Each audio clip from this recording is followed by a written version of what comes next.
Welcome to the Freo Doctor Uncensored, with me, your host Maria Vusic, where unedited conversations ride on the cleansing breeze of the Freo Doctor. Episode 6 delves into the heartless decision by the City of Fremantle to axe the popular Easter West End artisan markets. Why are these local businesses not loved by the council for putting on a market at no cost to council? Rowena, this is your 8th year, but it's not going to take place. The Easter long weekend markets will not take place for your little local community. Can you please explain why it's not happening this year? Difficult question to answer because we haven't been able to get a straight answer from council. We've had some pretty vague responses, starting with not enough time, budget and resources for us to run the market. Can I just stop you there? I'm sorry, Rowena. So this event now is not happening because the council has took it upon themselves to cancel it. Have they contacted you guys and said, hey, we'd like to discuss this or engage with you in any way? They've sent me 2 emails in response to multiple emails from myself to council to try and find out why we couldn't have the market. And I've had 2 official responses. There has been no conversation, no discussion, no engagement.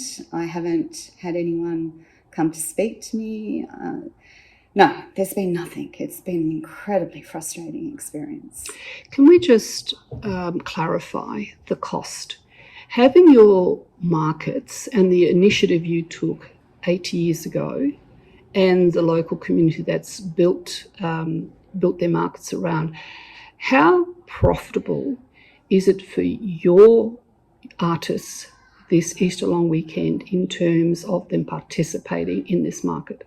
Oh, it's a great weekend for them. I mean, it's a 2-day weekend with the opportunity of thousands of people to walk past their market. I mean, they may or may not make huge profits on the day, but they will certainly get their name and their product out there, and they will get to meet the public, get feedback on their artwork, and enjoy a festival experience, learn from other artists or business owners that are in stalls next to them.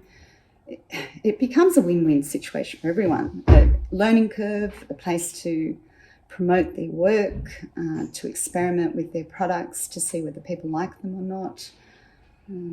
It's just a great weekend. So the markets were initiated. You saw an entrepreneurial, what I see here is these small businesses did an action that helped themselves. They didn't wait for the council to go off and do various things for you. You actually did that organically. You saw an opportunity. You knew you were not part of the bigger stage picture that the East End of town was participating. So you saw an opportunity that was not going to add cost to the council.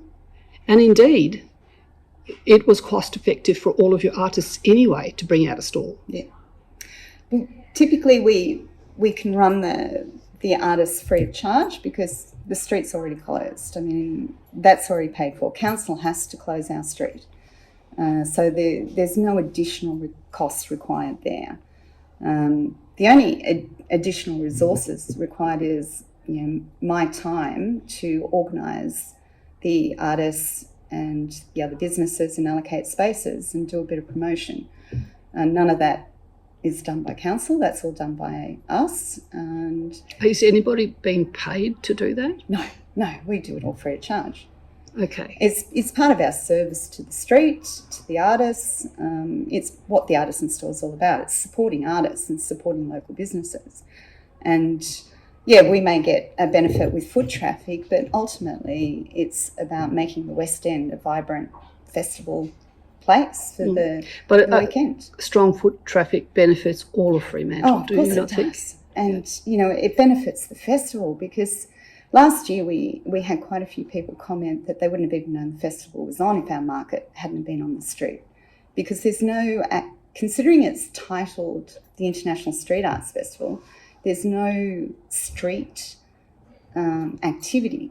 As I said, it's just at the individual businesses that have probably been part of the sponsorship of the festival, so they all get a stage.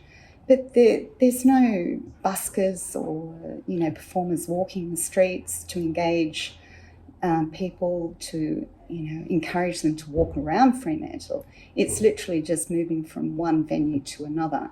And if your shop happens to be on that route, then you will probably get foot traffic past your front door. But we won't, because there's nothing down our end of the street. Rowena, you received a notification that they will close you down. I mean, they're still going to have to close the street, but they're specifically targeted in to your Easter long weekend markets. Yep. And they've said, you're not doing it this year. No. That's it. That's it. No conversation. We're not doing it. We can't go ahead with so that. They would prefer an empty street to a market street full of colour and art and small local businesses getting exposure, and which will linger long term for Fremantle. They would prefer an empty street, because did they tell you what they will do to replace what you feel in that street? They did suggest that each individual business could apply for an ETP, which is an extended trading permit, and they could trade out on their footpath, which to me just sounds like a normal Saturday.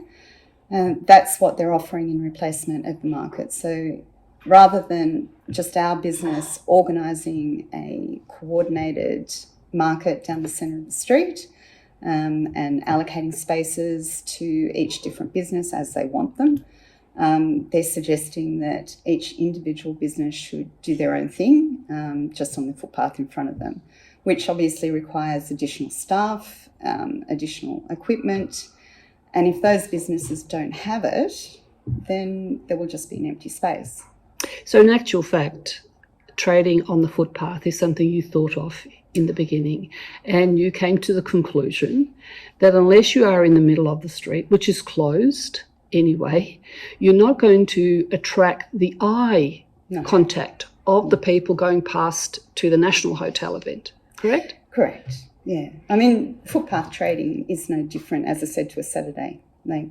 Most businesses will put a sign out, or they'll put a few odds and ends out on the footpath just to ensure that people can see that their business is open. But if you've got a bottleneck on the corner of the intersection of your street, people are not going to see small little businesses with a little table out the front of them from that distance. It just won't be inviting. Where a market down the centre of the street with lots of colour, a bit of noise will, of course, grab people.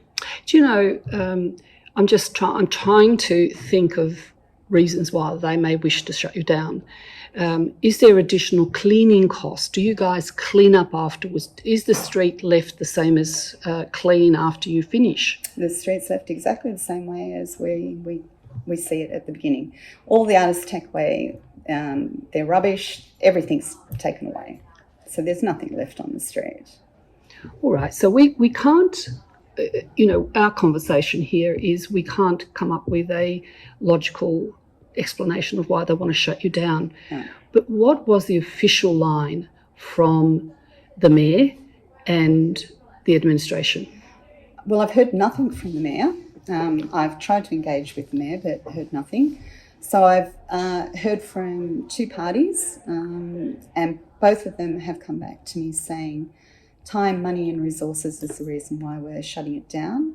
They have offered to sponsor a market later on in the year in a remote location, which kind of defeats the whole purpose of what we're trying to achieve here. We don't actually want a market in Esplanade Park or Lolliart Court.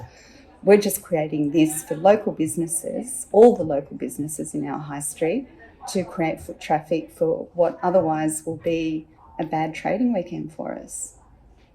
So you had a problem and you found a solution, and for nearly 8 years it has worked. And It's worked very successfully. Okay.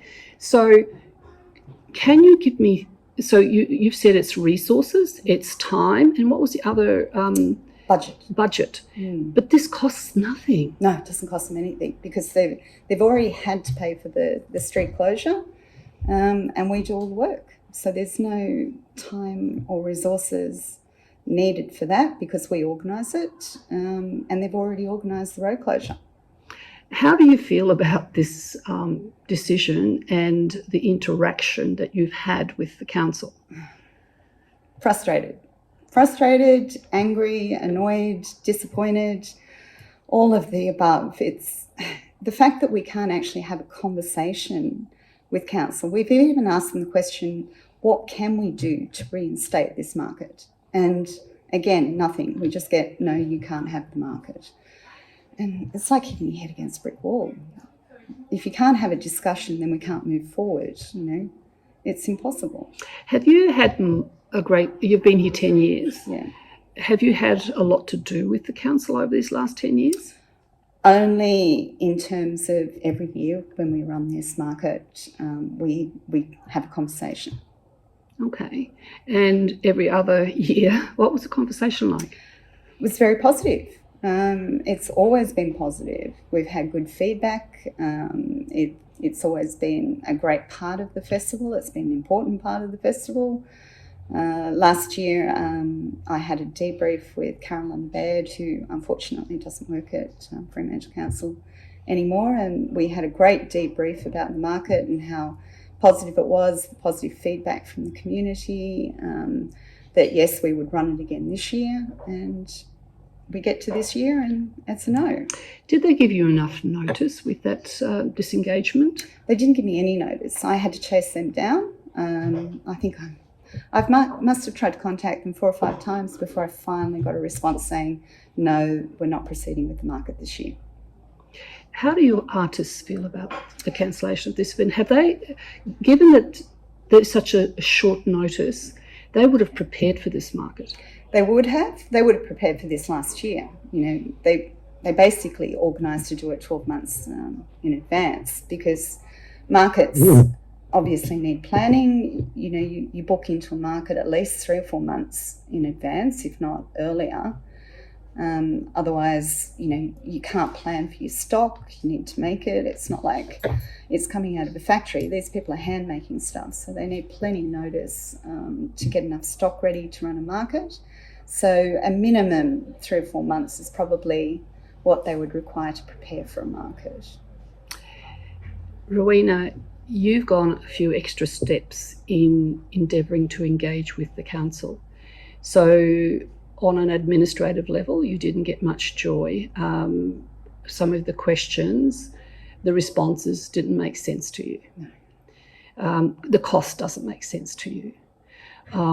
They actually are not listening to you when you say there is no cost. This street is dead without this market. I might as well shut my shop. And then you articulated all the positives. How many people do you think would come into this part of West End as a result of your market? Can you estimate, a reasonable estimate? Look, thousands, absolutely thousands. We usually run the market over the Saturday and Sunday, and I would have thought there'd be, 200 to 300 people per hour walking this street. 7, 8 hours, thousands of people. Okay. And you would see that visually, wouldn't you? Oh, of course you do. Yeah. Do they come? Are they families or every walks of life?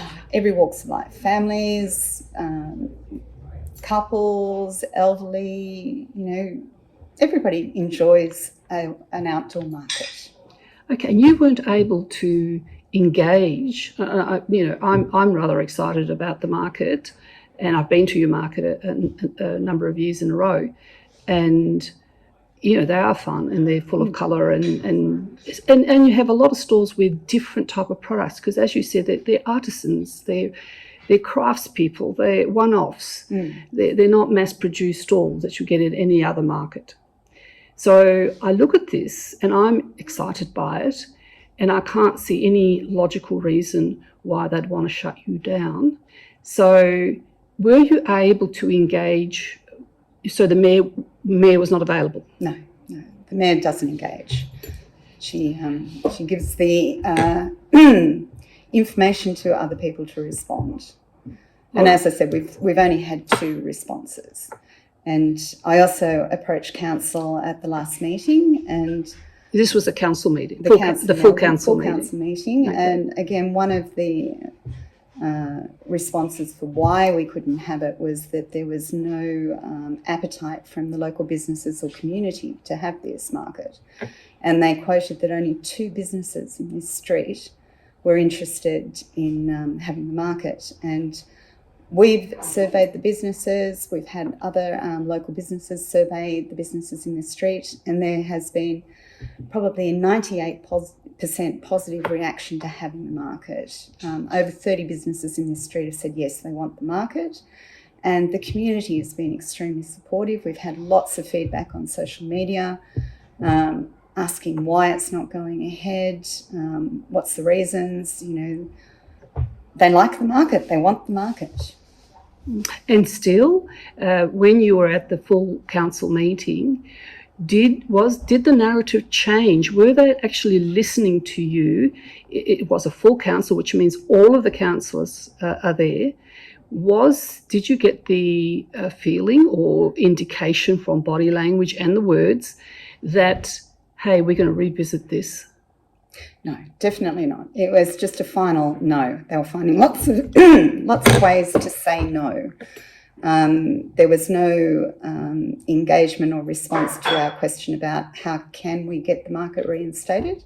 We were hoping that we could actually have a conversation with them about that. I mean, even if we cancel the market this year, how can we move forward next year to make sure that the market is on the festival agenda? And no. And you get the distinct impression, or certainly feedback from council, that this is dead in the water. This ain't going to get resurrected anytime soon. Absolutely. Yeah, it's just a flat no.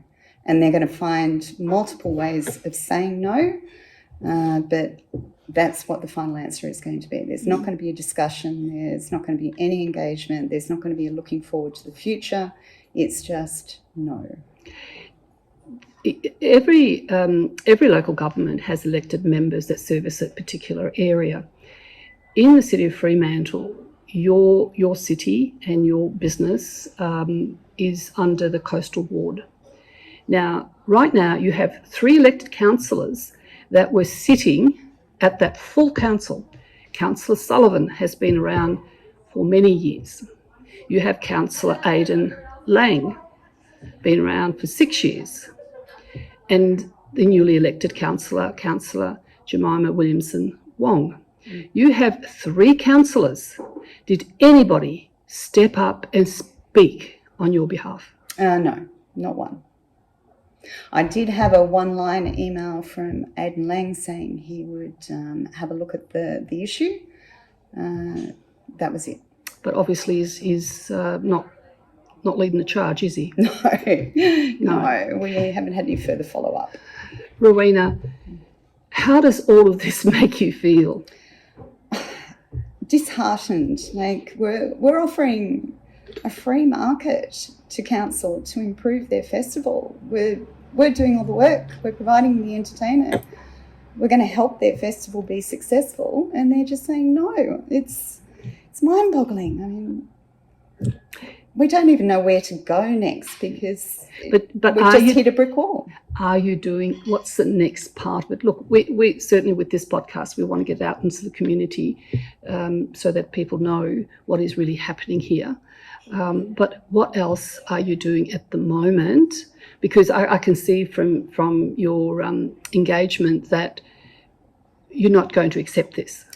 Well, Council made it very clear that there was no appetite for this festival. So the first thing we're doing is we're collating all that data to show them that there is an appetite. So we've got an online petition. We've got a one that you can sign at our store to show your interest in whether this weekend market goes ahead. And we also know other surveys have been done of the businesses that we're going to try and get hold of that data so that we can present that to council to show them that, yes, there is an interest and their information is incorrect and we don't know where they got it from, but here's the real information with the signatures showing council that people want this market. Do you think that the council, the mayor and the council, is out of step with the community? Of course they are. And the biggest devastation to small business was losing Fremantle Bid. I mean, years ago, they were at least our voice with council and, fought on our behalf. Now we've got nothing. It's just individual businesses trying to make inroads with council and just getting shot down and becoming disheartened and eventually giving up because they're trying to run their own business. They don't have the time to constantly fight council.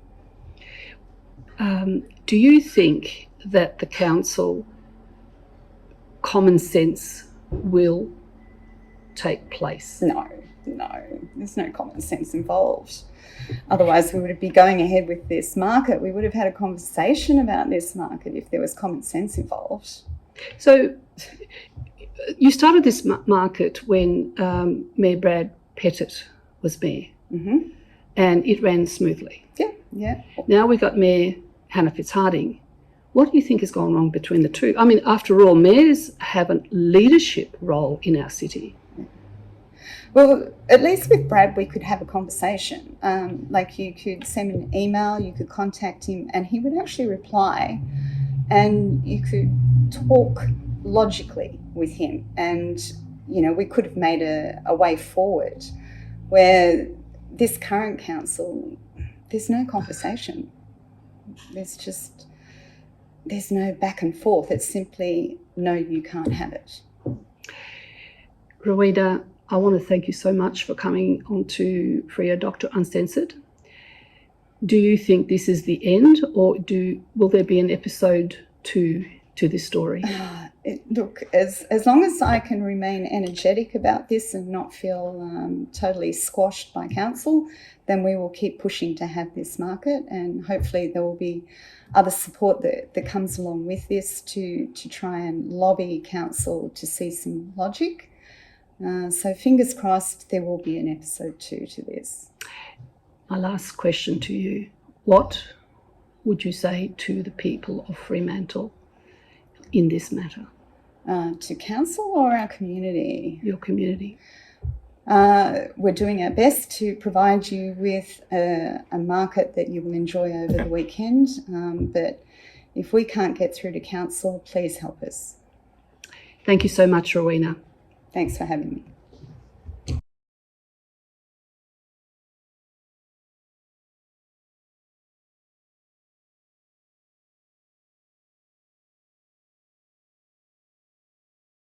Thank you for tuning into Freo Doctor Uncensored.